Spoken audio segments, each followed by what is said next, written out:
Hello class, I hope that you are learning a lot of things and you're having fun learning all of these different organisms.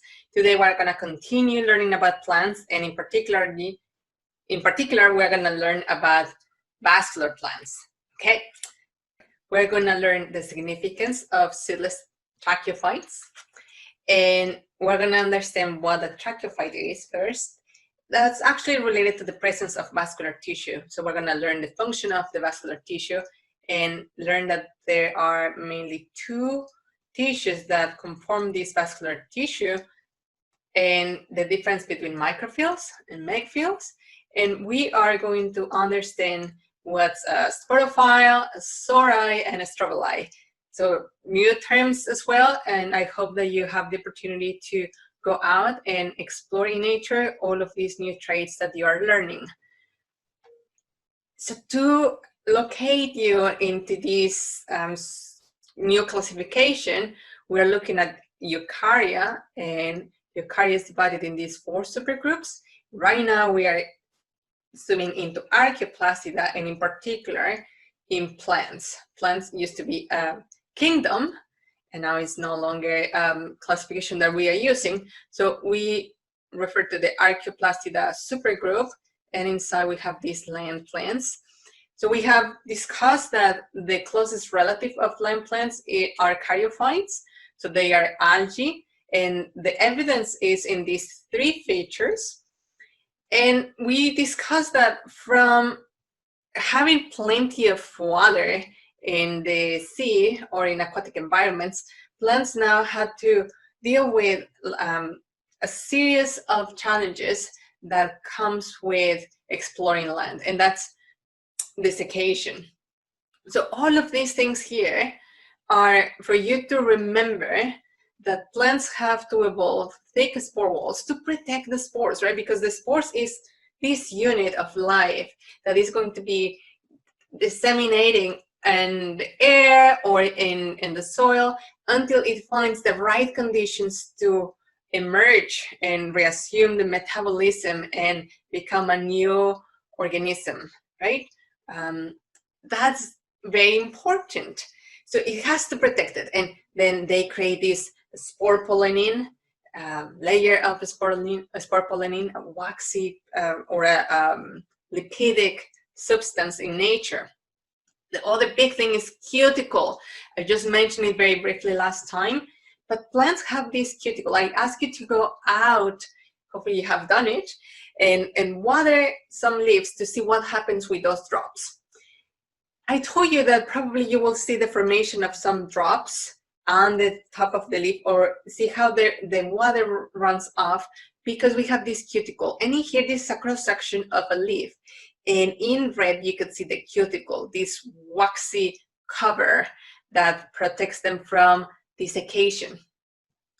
And if we look at a cartoon of this, it will be, and on top of the epidermal layer, we'll have this cuticle. Here it's just kind of peeling. You cannot really peel the cuticle, but this is what this represents.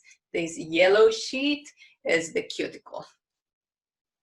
Okay, now land plants have embryophytes, and we went through a series of traits that define land plants. I'm not going to repeat them today, but just for you, we quickly look into these 5 different features that all of land plants have, on top of having the cuticle and the stomata, except for example, liverworts, right? Let me recap from the beginning of the class. So I told you that Earth has been predicted, or we estimate that the formation of Earth happened 4.5 billion years ago. What happened since then? It has been fascinating. So we have the origin of Earth there, and then the origin of life. We know that at least it happened 3.5 or 3.8 billion years ago. And that is based on some fossils that look like cyanobacteria or stromatolites. And stromatolites are this formation of colonies of bacteria. And there is some fossils that resemble that. So we think that that's when at least we know that life was present back then. Now, the divergence of bacteria in archaea happened more than 3 billion years ago. And then we have an increase in photosynthetic bacteria, right? Photosynthetic bacteria were present before, but then by this time, 2.5 billion years ago, we have an increase. And we're gonna see in a minute, the consequence of that. And around 2 billion years ago, eukaryotes evolved. And then with that, we have this endosymbiosis, serial endosymbiosis that form the present eukaryotic cells, right? With all of the organelles. And we also have secondary endosymbiosis that occur in different lineages of protists that were evolving in this time. And also we have the origin of multicellularity, at least more than 1.5 billion years ago. Then land colonization, well, it depends on what group you're talking about, but for sure more than 1.2 or around 1.2 billion years ago. That's land colonization. So land colonization by animals, for example, happened more than 1 billion years ago. And plants colonized land around 0.5 billion years ago. And when I say plants colonized land, actually it's more like algae colonized plant, right? Because they were the ones who evolved into this new version of life, which are plants. Now, what happened with the oxygen? I told you that we were going to talk about it. In the origin of Earth, we think that the atmosphere was depleted in oxygen, and that's based on some models and estimations of the oxidation of rocks, because for oxidation to occur, we need oxygen. So we have estimated that this is the composition, or this was the composition of the Earth when it first when it was created. And then since then, these atmospheric conditions have happened. So think about it, because we have a little bit of oxygen or not oxygen, and then we have increased the levels of oxygen with time. And that is due to the presence of some photosynthetic bacteria, and then now with the presence of a lot of different photosynthetic organisms, such as algae and plants as well, along with the cyanobacteria. And these lines in red and green are just different estimates of how the oxygen has increased. And you can see an increase in oxygen here with the evolution of plants. Then we're gonna zoom into this region in time, or this period in time, right? The last 0.5 billion years. So now we're gonna start talking. Now we're gonna start talking in million years rather than billion years. So right now, this scale is converted into million years, and plants really evolved close to 500 million years ago. So I told you last class about fossils that we have that resemble some bryophytes, the spores of bryophytes, and that's not only in the appearance, but also in the composition of the chemical composition of these structures. They share a lot of this composition. Also, something that resembles the sporophyte in here. This is a sporophyte that resembles sporophytes in mosses. So we think that, yes, plant colonized land at least this around this time, close to 470 million years ago.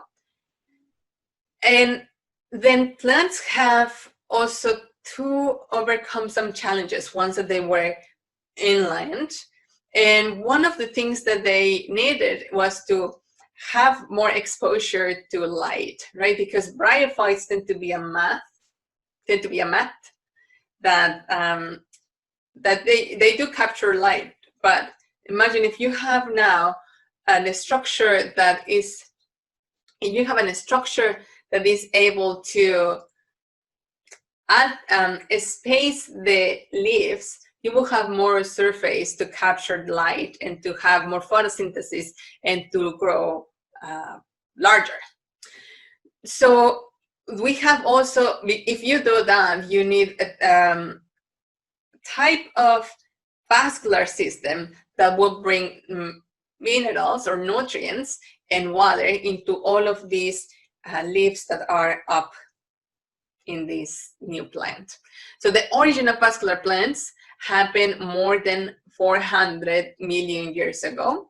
We have a fossil that the genus is Cooksonia, and that's around 433 million years ago that people think that at least vascular plants occurred back then. And the same happens with seed plants. So we're not going to talk about seed plants this class, but next week. And seed plants have this property that they are going to create a structure that is called seeds. In other words, neither bryophytes or these vascular seedless plants are going to have seeds. So everything that was that evolved here didn't have seeds. Now, we know that seed plants evolved at least 360 million years ago based on Helsinkia, this fossil that has some structures that resemble seeds. And now some of the most recently evolved lineages are flowering plants, or the lineage that is more recent of these larger lineages, it's flowering plants, which we have a fossil called Archaeophractus sinensis that was found in China, and it was dated to be 125 million years old. So that means that all of the diversity, we're going to learn that plants, I think last class I told you that flowering plants, at least in your book, it says that we have 250,000 species of flowering plants. We actually have more than that, and we think that it could be between 300,000 and 400,000 species of plants. All of those plants evolved relatively recent compared to these other lineages that we have now as well. So this is the group that we're going to be discussing later, but for now I want you to be focused your attention in the origin of vascular plants. So vascular plants are, so we cover these non-vascular plants, bryophytes, already. So we say that as an artificial group that lack of vascular tissue. Now we have vascular plants right here. Vascular plants are also called tracheophytes. And I want to ask you, do tracheophytes or vascular plants form a monophyletic group? Yes or no? Or true or false? These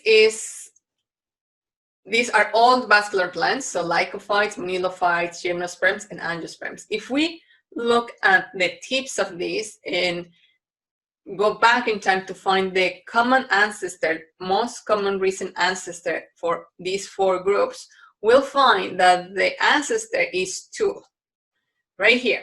This is the origin of vascular plants, which happens around 425 million years ago, or more or less. And then we have all of the descendants from this ancestor in this group of vascular plants, right? So yes, tracheophytes are monophyletic. This is a different representation of the same phylogeny. So we have the same topology, the same phylogenetic relationships, but it's now in diagonal shape rather than vertical. And we have all of these guys in tracheophytes, lycophytes, monilophytes, gymnosperms, and angiosperms. You can see that these groups, tracheophytes, evolved the presence of vascular tissue, and with the acquisition of this vascular tissue, we also have true roots and true leaves in this group. And all descendants of these ancestors are known as tracheophytes. There is also this evolution of increasingly terrestrial lifestyle. So we remember these are algae growing in aquatic environments. And if we move in time, so the phylogenies have this time embedded in history, right? This is the past and present.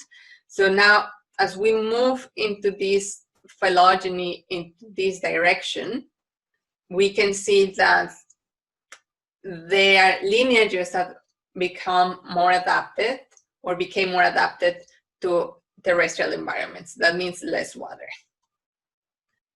This is Cooksonia, the fossil that has been dated to be 425 million years old. And that is one that resembles something that has vascular tissue. So in a phylogeny, you can represent fossils by, if they are not living or currently living, the branch will be shorter compared to the all living species or the clades. What are the features that distinguish vascular plants? So we're going to go through 5 of them. The first one is the life cycle with dominant sporophyte.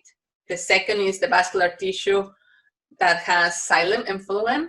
The third is the well-developed roots and well-developed leaves. And the last one is the spore-bearing leaves that we're going to call sporophytes. So let's dissect each of these and find out what's going on.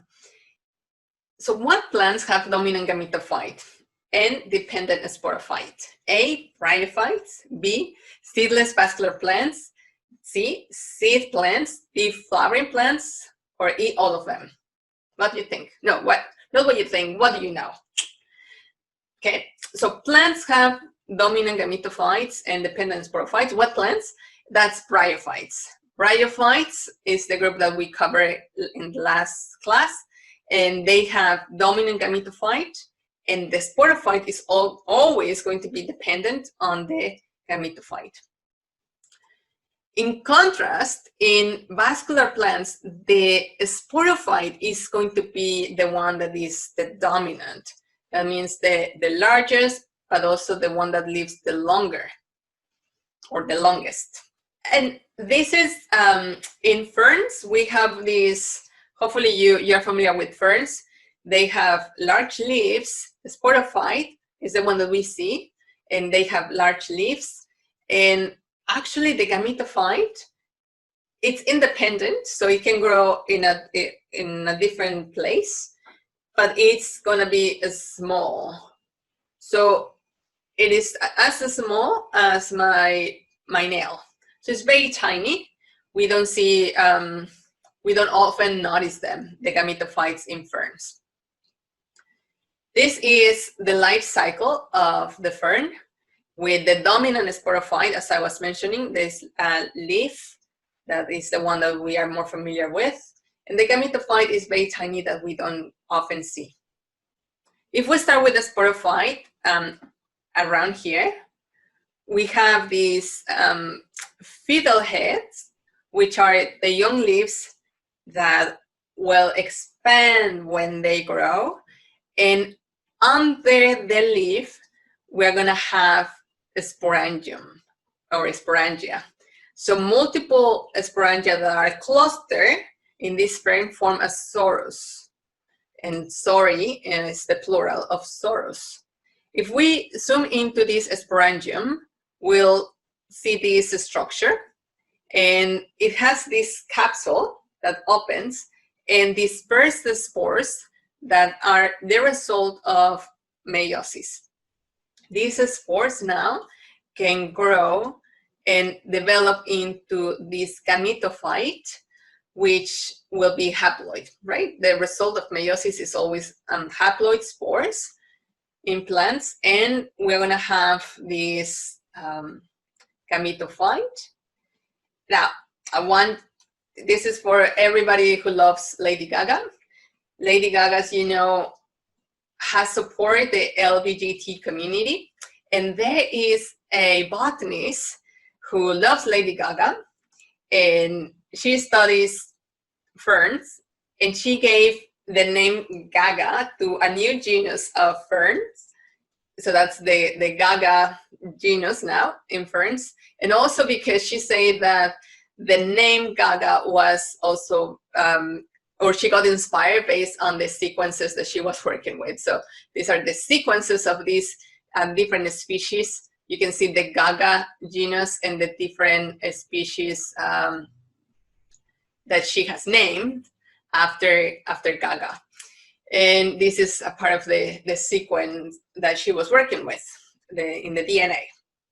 Not only that, but she also thinks that in one appearance that Lady Gaga had, and for the Grammys, I think she sung in the Grammys in 2000, I don't remember, but then her dress or her clothes resemble this gametophyte of ferns. So everything, she got very inspired and named this genus after Gaga. Okay. Now, in this gametophyte, we are going to have the formation of these structures, the rhizoids, which anchor the gametophyte to the soil. They are not roots. That's the reason why they are called rhizoids. And then we have structures called antheridia that form the sperms, and also the archegonium, which forms the eggs. Okay? The antheridium is going to swim, so that means that they have what? Flagella. Correct. So the flagella is going to help the sperm to move around, and we're going to have they're going to reach the eggs. And once that they reach the eggs, fertilization is going to occur, and then we're going to have a zygote. So then we have restored the diploid condition, and this sporophyte now, or this zygote, is going to divide through mitosis to form this diploid sporophyte, and the gametophyte then dies. So when this sporophyte grows, and we form this new diploid large fern, the gametophyte often disappears. So then we have dominant sporophytes in vascular plants. Remember, dominant sporophytes. The second feature that vascular plants have is vascular tissue. They have two types of tissues in this vascular tissue, or two types. One is xylem, and the other one is phloem. In the xylem, we're going to have tracheids. So this is a cross-section of a plant for you to see the vascular tissue in wood. We have the tracheids, are these cells that are smaller, and the phloem is going to be made out of these vessels. So the vessels and the tracheids are these different cells that form either the xylem or the phloem.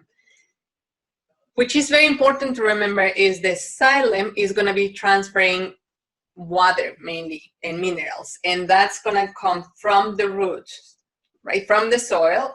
Remember, the roots are going to acquire the water, and with the water, minerals are containing it, and they transfer it into the above tissue.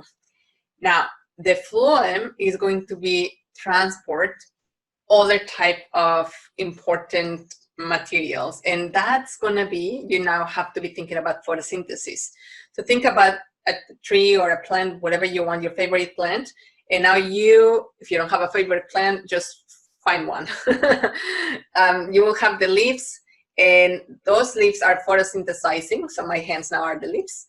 I'm photosynthesizing with the lights around here, and then these carbohydrates that result from the photosynthesis need to migrate to all of the tissue in the plant, including roots.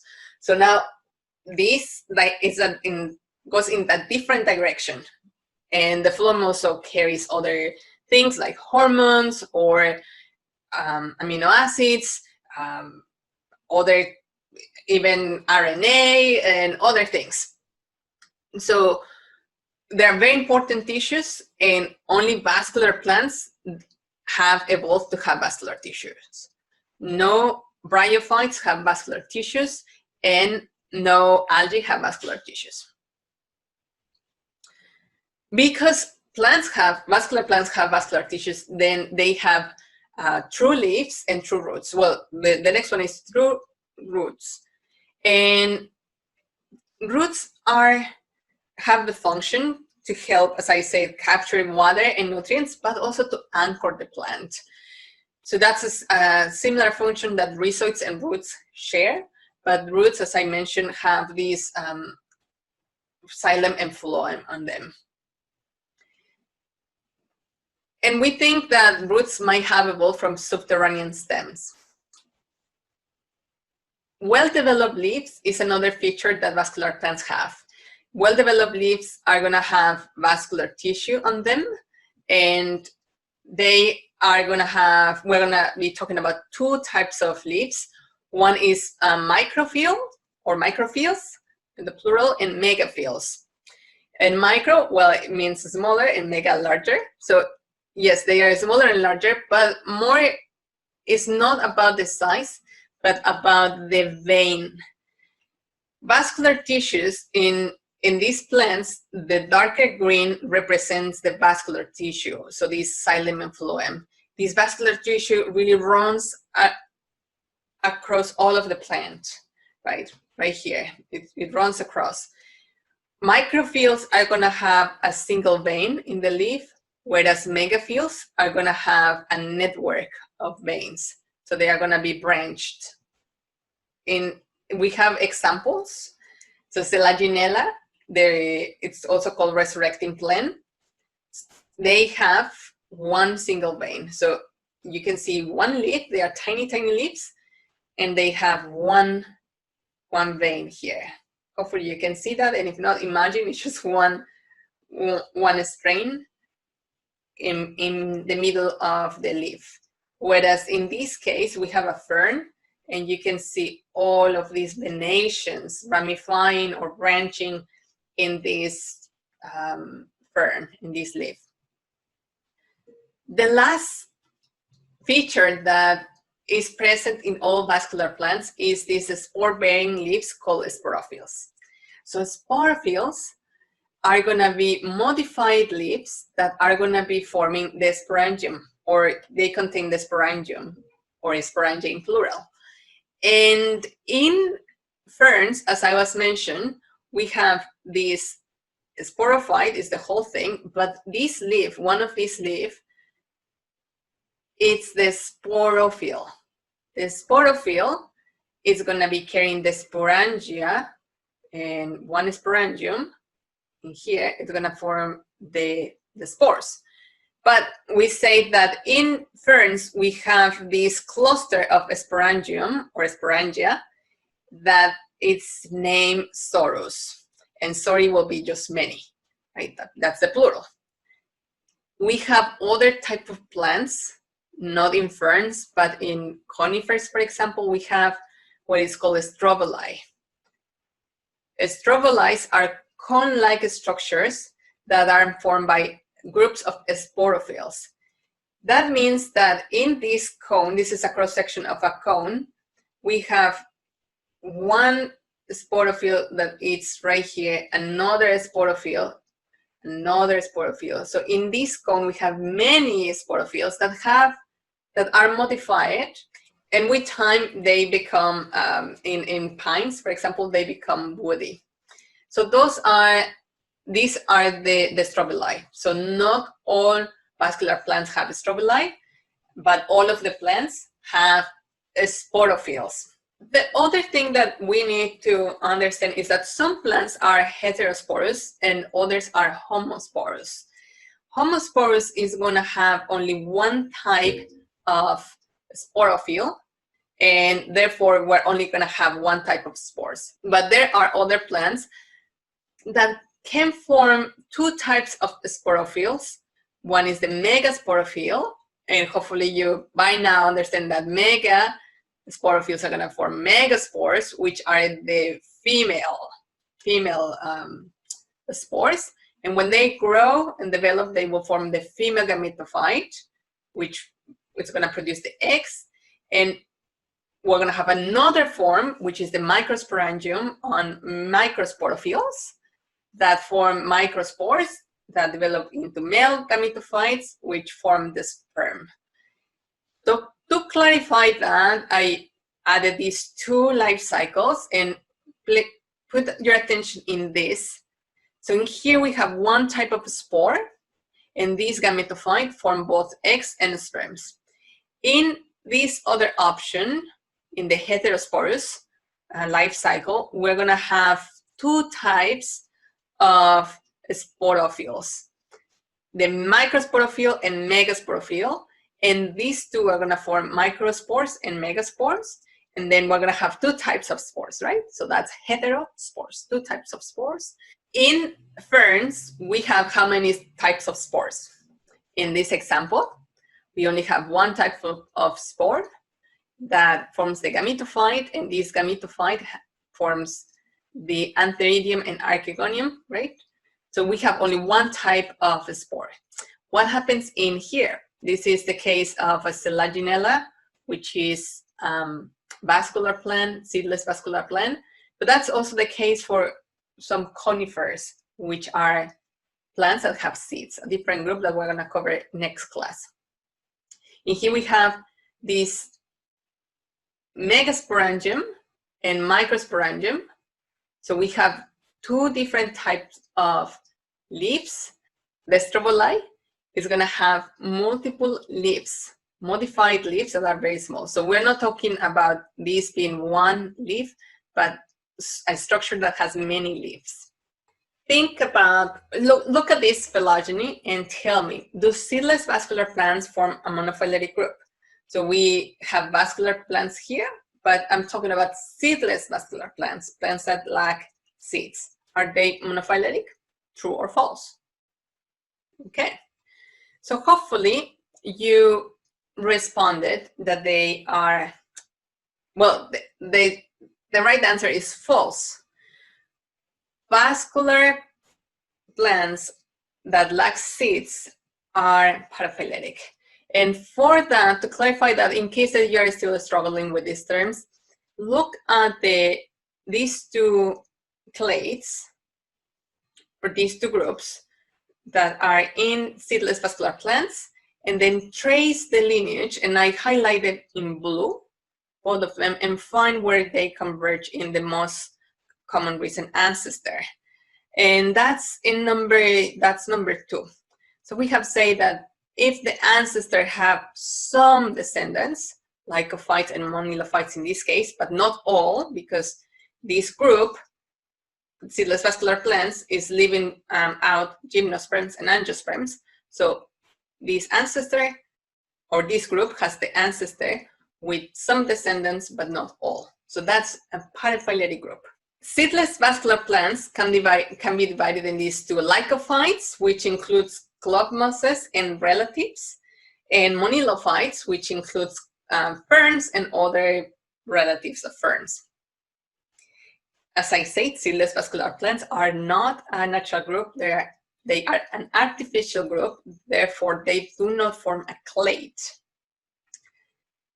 And in this case, when they don't form a clade, when they are artificial, but there are features that we can use to define them, to define this artificial group, we refer to them as grades, not clades. Same thing with bryophytes. They don't form a clade, they form a grade, because we're talking about this artificial group, right? So this group lacks vascular tissue, and this group, seedless vascular plants, lack seeds. If you think about it, this gets complicated because we have used traits to define a group, that we have used traits that are not present to define a group. And that's the main issue that we have. So it's easier to recognize natural groups when we cluster them by the presence of that trait. But when we say everything that doesn't have this is a group, we have higher risk to be dealing with a paraphyletic group. Now let's take a look at the diversity in these seedless vascular plants. I say that we have lycophytes that include these resurrecting plants, such as Selaginella. They are also called spike moss, but you need to be very careful because they are not mosses. They are seedless vascular plants, and mosses are bryophytes, right? Now, another example are Isoetes. In this case, Isoetes gunnii. It's a keelwort, and we have club mosses as well in here. So this is another example of lycophytes. All of them have vascular tissue. There is some fossils that provide evidence to suggest that lycophytes were really, really big in the past and that they thrived a million years ago, mainly in moist conditions, in moist swamps. But then they start declining around the Permian period when the environment started becoming drier. That's around 299 million years ago. So now the lycophytes that we have are small, like herbaceous plants, but just imagine these gigantic lycophytes of meters and meters tall, such as this. So that will be similar to the club mosses with vascular tissue. This is reconstruction based on fossil data. Lepidodendron is not an existing lycophyta. So these were the guys who formed the first forest, and those are ancestors of the modern Lycophyta, the horsetails and ferns, and that happens during the Devonian, right? So in the Carboniferous. Carboniferous is a period, a geological period in which carbon was stored on Earth, in the crust of Earth, and this is the result of decaying plants that form coal over millions of years.